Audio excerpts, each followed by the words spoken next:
Okey, Assalamualaikum warahmatullahi wabarakatuh, saudara-saudara sekalian. Jadi kita nak sambung cerita dengan satu topik yang ada pengalaman anda sendiri. Cuba cerita, anda pakai apa? Tadi saya tengok ada orang setuju yang masih lagi nak pakai apa, tarik koyak sedikit surat khabar, tampal kat dahi, pakai leo ke atau pakai air kosong ke, asalkan basah tampal kat dahi. Budak-budak dulu, saya kecil-kecil pun itu je atuk saya buat. Baik pula tu. Okey. Tapi sebenarnya itu adalah nak kata mitos ke ataupun cuma placebo effect. Tak placebo. Placebo ni maksudnya tak ada benda, tapi kita rasa macam boleh baik, dan bila otak kata boleh baik, kadang-kadang dia boleh baik dengan sendiri dia. Walau bagaimanapun, kadang-kadang memang kebetulan sedu ni, kan malam ni ceritanya hikap atau sedu ni memang dah dia nak baik pun, dan selalunya setengah orang paling lama pun dalam seminit dua je dia boleh baik, paling lambat pun 5 minit. Itu kebiasaan. Kan dia dah bunyi dah tu. Jadi kalau terus bunyi macam tu, nak lecture macam mana, betul tak? Jadi tuan-tuan sekalian, malam ni alhamdulillah bagi kita yang tak ada sedu malam ni, kita harus bersyukur. Walaupun you takkan tahu bila dia nak datang, rupanya ada sedikit sains yang saya akan kongsi dengan you pada malam ni, sambil kita temani oleh bulan purnama. Sambilan tu anda semua dah checklist supaya kita tidak ada benda-benda yang kita buat syirik, dan satu lagi kita bermusuhan. Sebab dua ni saja yang Tuhan tak akan terima malam ni. Kalau you minta doa atau minta ampun macam mana pun, kalau kita syirik dan kalau kita satu lagi tu, saya kata bermusuhan dengan siapa-siapa pun, maka tak akan diterima kita punya permohonan malam ni. Kata orang yang saya tolong refer lah, saya tak pandai sangat. Namun kita sama-sama berdoakan semoga kita sentiasa mendapat barokah. Yang penting saya suka sangat ialah barokah. Malam ni kita akan dapat sedikit anugerah ilmu tentang hikap ni. Walaupun you kata tidak bermasalah dan jarang you kena ataupun dah lupa bila kali terakhir. Bila kali terakhir you kena? Minggu lepas? Taklah, kadang-kadang dah terlupa yang apa benda. Yang hikap ni kan, sebenarnya hikap tu dia bunyi macam tu. Kenapa? You kena tahu juga. Boleh tak boleh? Okey. Nombor satu, kita mulakan ya. Bismillahirrahmanirrahim. Assalamualaikum warahmatullahi wabarakatuh. Terima kasih kerana sudi join. Tetapi kita kena tahu yang menjadi masalah ialah bunyinya kat sini, kat epiglottis ni kan. Dia tutup, orang panggil peti suara tu akan orang kata tersekat-sekat. Sebab apa yang berlaku ialah diaphragm. Semua tahu kan diaphragm ni, dada kita turun ke bawah. Bila nak kena bahagian abdomen tu, dia ada satu lapis yang orang kata divide ya, membahagikan antara dada ataupun paru-paru dengan bahagian liver, stomach ya, bawah pada jantung tu ada satu macam papan lah. Jadi diaphragm tu dia bengkok macam tu, macam dom tu. Bila kita tarik nafas, patutnya dia turun ke bawah, ya, perut ke depan. Jadi cuba tengok, kalau ditarik nafas perut ke depan ke dalam tu? Ramai orang masih lagi perut ke dalam bila tarik nafas. Saya ulang, tarik nafas, perut tu harus ke depan sebab diaphragm tu nak turun. Lepas tu bila kita tolak nafas, maklum saja kita tolak dia, kecilkan paru-paru tu sebab nak keluarkan sebanyak mungkin udara lah. Yang keluar tu lebih pada carbon dioxide ya, dan masuknya oksigen. Baik. Apabila berlakunya diaphragm ni, yang naik turun ni sangkut, kadang-kadang dia jadi orang panggil spasm, ataupun bahasa kampung kita kata cramp lah. Sekejap-sekejap dia cramp, tahu tak? Dalam dia bunyi. Bila dia cramp tu, bila dia tolak naik ke atas, angin tu mengganggu ni. Ada dia panggil macam anak peti suara tu, dia macam ada penutup pembuka dia. Bila dia tertutup sekejap, tu dia bunyi hik. Hik. Itu bahasa Inggeris, dia panggil hiccup. Seronok kan cerita dia. Tetapi kalau kena lebih daripada 5 minit, ni saya nak cerita malam ni. Kalau dia bawah pada 5 minit, kalau dia cuma setakat datang 5 minit lepas tu dia hilang, itu tidak bermasalah. Tak payah you fikir panjang-panjang. Itu bukan isu yang saya nak tekan kepada malam ni. Tetapi kalau dia lebih pada 5 minit, tapi kurang pada 24 jam, kurang pada 48 jam, masih lagi tidak diiktirafkan sebagai sesuatu yang you terlalu kena risau. Sebab apa? Dia boleh berlaku apabila you contoh waktu mana yang dia boleh berlaku. Nombor satu ialah tanpa sebab dia boleh berlaku. Don't know why. Kadang-kadang angin tak ada, ribut tak ada, tak dia bunyi je. Satu. Tetapi yang kebanyakan yang boleh berlaku apabila you terlalu banyak ketawa. Bukanlah tak boleh ketawa, sikit-sikit sebanyak, tetapi ketawa tu sampai tak berhenti-henti, kadang-kadang dia boleh sangkut sampai jadi sedu. Nombor dua, kalau you terlalu excited. Kan setengah orang tu bila cerita best-best ke apa-apa, dia jenis yang excitement dia tu dahsyat. Jadi you kena hati-hati. Ataupun kalau you bercakap terlalu banyak. Kalau macam saya ni kena bagi lecture tu lainlah cerita. Tapi kalau anda ni cakap, suka sangat lah bercakap, okey, pun boleh bermasalah. Sebab ada kaitan dengan angin yang masuk keluar. Setengah orang suka ambil chewing gum. Tahu tak? Ni, yang gum tu, bila you kunyah chewing gum tu, lama-kelamaan kadang-kadang angin pun masuk. So, kalau you swallow air, kita telan angin banyak dalam badan kita pun boleh kena hiccup. Okey, tetapi kalau ada sebarang kadang-kadang masalah orang putih panggil gastrik, orang panggil distension. Maksudnya macam perut ni boleh, ataupun bahagian terutama sekali stomach area ni semua ni, dia boleh sampai distended, macam kembung, macam orang panggil apa, dia macam naik ke depan tu, dia mengah tu, kadang-kadang dia boleh bersama dengan hiccup datang sekali. Satu lagi, kalau you suka minum minuman yang bercarbonated, seperti ialah kan benda-benda yang ada ni lah, Coke ke, Pepsi ke, ataupun asalkan ada gas dalam minuman kita, dan minum pula tak berhenti-henti, maksudnya tak ada stop, langsung pakai langgar aje, confirm kadang-kadang dia boleh naik.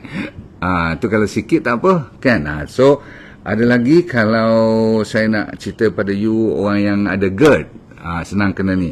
Orang yang ada stress pun boleh dapat.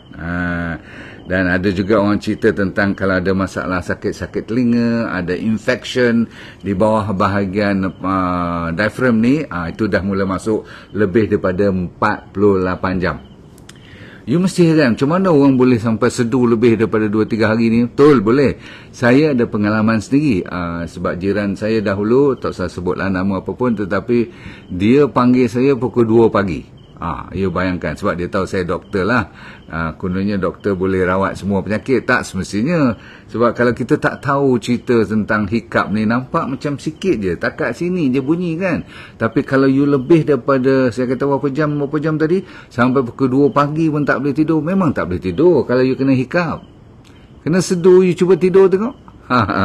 So, jadi dia tak boleh tidur. Dia panggil saya pukul 2 pagi. Saya pun gelabah lah.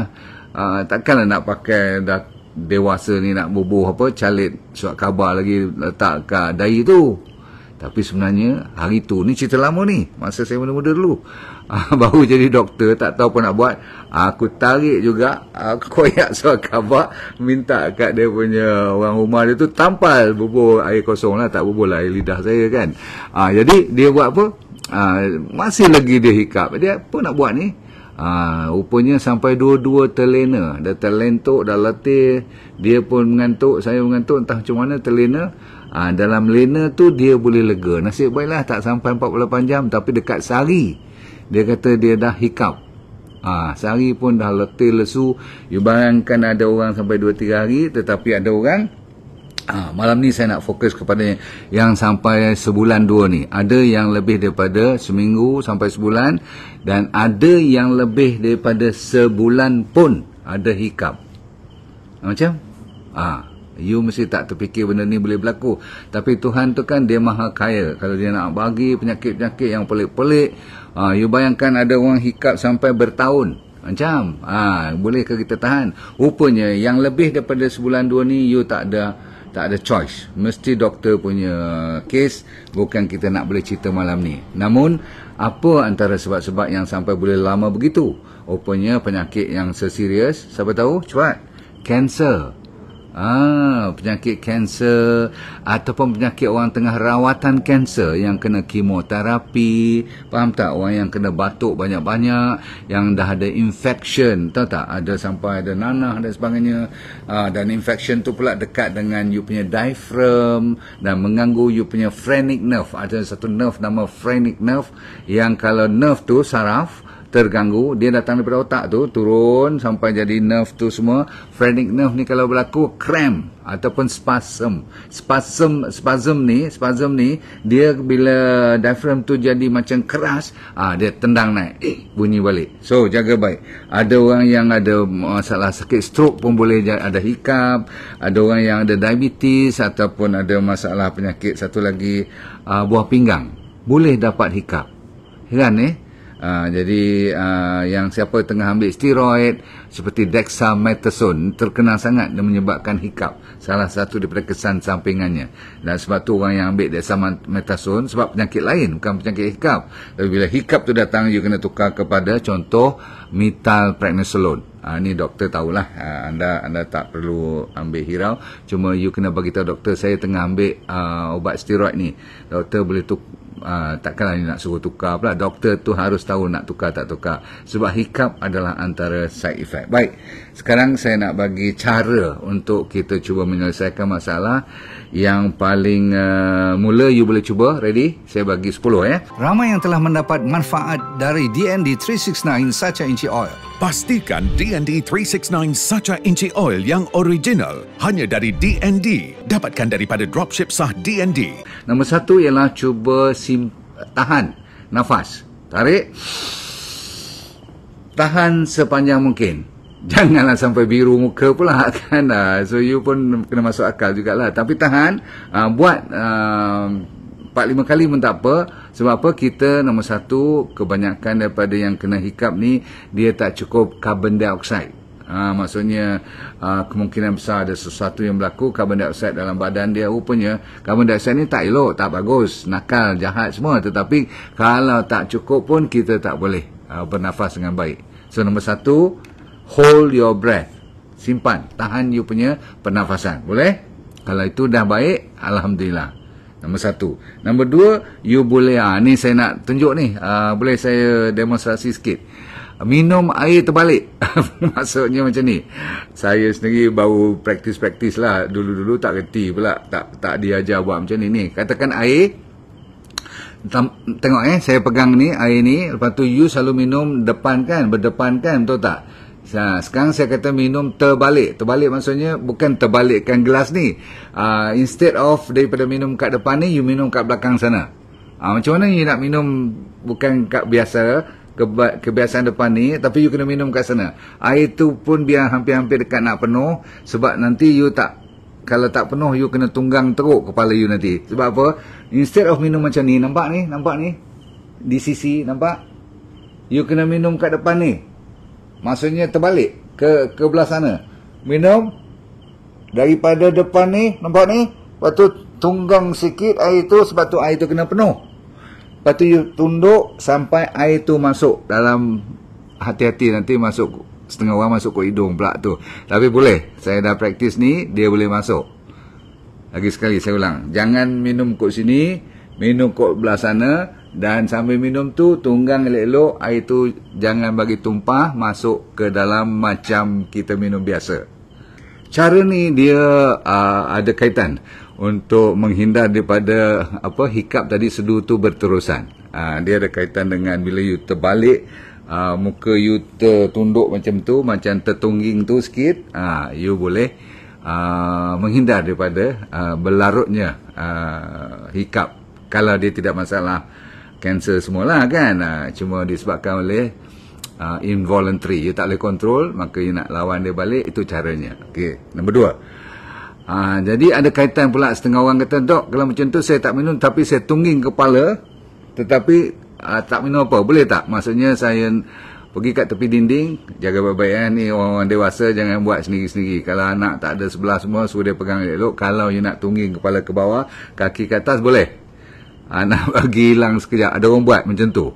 That means inilah, head ke bawah, kaki ke atas. Tapi saya tak boleh buat kot, saya paning kepala ke macam mana. Tapi kalau you boleh buat, okey. Nombor 3. Nombor 4, caranya ialah you ambil kertas ni, kertas bag kertas ni, besar sangat ni, tapi kalau macam ni pun boleh lah. Okey, you blow. Okey, Blow sampai lebih kurang 5-6 kali. Bila dia dah kembung, okey, muka pun dah macam merah sikit. Masa tu carbon dioxide you masuk balik. You tak keluarkan carbon dioxide tu ke udara, maka kita nak balik CO2. Faham tak faham ni? Sebab CO2 didapati antara penyebab utama bila dia jatuh daripada dalam badan kita ni, dia akan menyebabkan kalau kena hiccup ni, you masukkan dia balik carbon dioxide tu, pernafasan kita jadi stabil. Dahsyat kita belajar sesuatu malam ni. Boleh ingat tak? Nombor 4, pakai beg kertas. Ingat tak berapa besar sangat. Tapi kertas jangan pakai plastik. Saya ulang, jangan pakai plastik. Kenapa? Tahu sajalah plastik kan. Nanti lupa diri ke, inilah nombor 1, plastik tu tak bagus. Nombor 2, plastik tu dia punya bukan cekik, dia punya penutup dia tu kadang-kadang sampai tak boleh bernafas pula nanti. Hati-hati. Kalau kertas tu lembut dah sikit dan dia tidak ada toxic substance, tidak ada mikroplastik semua. Baik. Nombor 5, caranya ialah mungkin you pernah buat kot, yang blow tu. Ingat tak, tutup hidung, tutup mulut, macam saya pernah mengajar dulu untuk you katakan telinga yang nak pekak sikit tu boleh buat. Ni pun you boleh buat macam tu. Okey, blow. Tak payah blow kuat-kuat. Ni bukan you nak lawan dengan anak telinga semua tu. Kalau itu yang dah rasa macam nak pekak semua tu lain. Tapi kalau untuk hiccup, ni masalah kat belakang kerongkong ni kan, nak bagi settle dia, tolak aja angin tu sedikit ke depan dengan tutup mulut dan tutup hidung. Tak payah kuat-kuat saya kata. Pelan-pelan je. Tak semacam masalah telinga ni masalah bahagian glotis ni. Boleh ingat? Okey, nombor berapa dah? Nombor 5 Nombor 6. Nombor 6 kot tu. Okey, tak apa. Nombor 7 ialah ambil lemon yang kuning tu, ataupun kalau you boleh lemon yang limau kalau limau hijau tu saya rasa you tak tahan kot, limau purut semua tu kan. Ambil lemon yang bagus sekali, lemon yang kuning tu you potong, buat macam ni lah, potong cukup, ambil sekeping yang boleh you kemam. Saya ulang, kemam dalam mulut. Boleh? Ambil sekeping tu masuk mulut, kemam dia. Tak payah nak kunyah-kunyah apa-apa, relax je, tahan. Kita nak air lemon tu dia serap bahagian mulut you, steady je. You jangan telan, you jangan buat apa, tahan je sampai seolah-olah macam you control you punya hiccup tadi, sedu tadi. Habis. Nombor 7 ialah you tarik lidah you. Segan pula saya nak tunjuk ni. Tarik ke depan, faham tak? Ataupun orang utara panggil jelan ke jelek. Kalau you panggil apa? Jelek. Orang Kelantan kot panggil jelek. Maksudnya you keluarkan lidah keluar sejauh mungkin. Nganga mulut pun tak apa, tak nganga sangat pun tak apa, asalkan lidah tu nak dikeluarkan. Boleh? Saya tak panjang sangat. Panjang-panjang, sepanjang mungkin. You lawan dengan partner you sekarang, siapa lebih panjang. Masa kena sedu nanti, you tolak sejauh mungkin. Atau you pegang, you tarik ke depan. Boleh? Dan pegang sampai lega you punya hiccup tu. Tujuan kita ialah untuk memberi distraction ataupun mengalih pengaruh kita ataupun fokus kita ke diaphragm tu tadi. Dia tak mau kita fokus kepada diaphragm saja. Ada nerve ni bila you keluarkan lidah, you tarik lidah, kalau kena masam dengan lemon semua tu. Dan nombor 8 ialah kalau boleh you ambil satu sudu, masa ni je saya benarkan you ambil gula. Sebenarnya tak harus ni, tapi dah emergency dah, macam mana nak buat kan, dah tengah nak hiccup, buat lain semua tak baik. Ambil satu sudu gula pasir ni. Okay, kalau boleh gula yang, kalau you kebetulan ada gula ketul yang sekeping kat hotel tu kan, seketul kat hotel tu, itu bagus. Atau satu sudu teh, you ambil satu sudu teh penuh tu, you masuk dalam mulut you, atas lidah. Saya suruh bubuh atas lidah, saya tak kata telan. You bagi dia kemam, maksudnya biar dia cair sendiri kalau dia nak cair, tapi biarkan sampai hilang you punya apa, kita nak lawan sedu kita kan. Kalau dah agak sedu tu dah kurang, dalam masa seminit 2 you dah masuk garam pula apa tu, gula tadi, poncun. Kalau 3, paling lama you tahan kat situ 2-3 minit lah. Itu pun susah you nak bernafas dan sebagainya. Sebab apa? You tak dibenarkan telan. Tapi kalau tertelan tak ada masalah, bukan racun pun. Bila dah lega, katakan dia stop, you punya lepas 2-3 minit tak ada lagi hiccup you, wah, you boleh keluarkan balik you punya gula tu. Faham? Okay, good. Dan last malam ni ialah you press you punya eyeball. Maksudnya you tekan. Ada orang buat cara tekan tutup mata dia sikit, lepas tu dia tekan secara firm saja, bukan tekan sampai sakit tak. Maksudnya you tekan bola mata you. Boleh? Sampai lega. Of course lah, bila orang yang dah lebih pada sebulan, saya kata apa tadi, yang bermasalah dan doktor kena check dulu apa punca asal-usulnya, adakah penyakit yang serius seperti saya kata apa tadi, ada ketumbuhan, ada kanser, ada masalah bahagian perut ke apa-apa. Sebab ada ubat-ubat yang boleh membantu. Kalau emergency sampai berbulan-bulan, takkan nak biarkan. Nama-nama ubat tu seperti setengah doktor sekarang dah pandai bagi baclofen ataupun nama-nama seperti gabapentin, ya.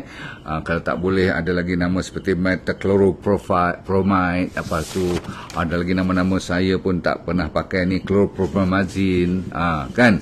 Tapi ni ubat-ubat untuk specialist pakailah. Dia orang tengok teruk sangat, dia orang boleh bagi.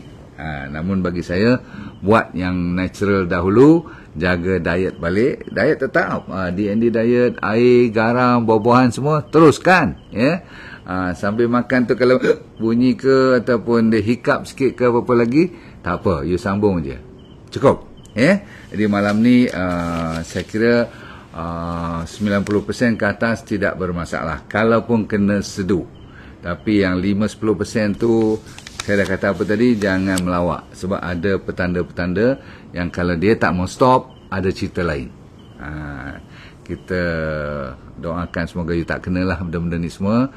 Na'udzubillah min zalik, supaya you dalam insyaAllah keadaan yang sihat walafiat. Tapi Alhamdulillah, so far kalau you ambil 3 Sacha Inchi Oil, D&D 369, brand tu tetap sama. Santera yang untuk D3K2, itu 2. Campur dengan 3 ni, Moringa Plus, 3 serangkai ni dah cukup, ya. Ramai tanya saya, apa lagi yang nak? Kalau apa lagi yang nak tu, kalau you santai-santai, kopi lah, ya. Dan saya lupa nak tunjuk, nanti next time kita baru dapatkan balik apa tu, madu tualang. Saya kan minat dengan madu ni.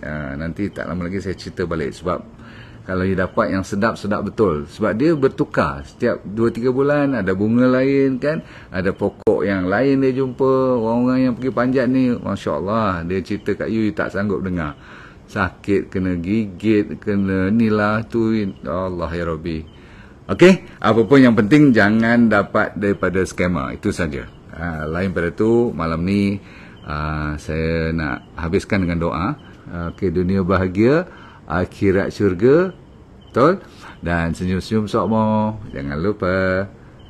Let go and feel good all the time. Bye, jumpa lagi.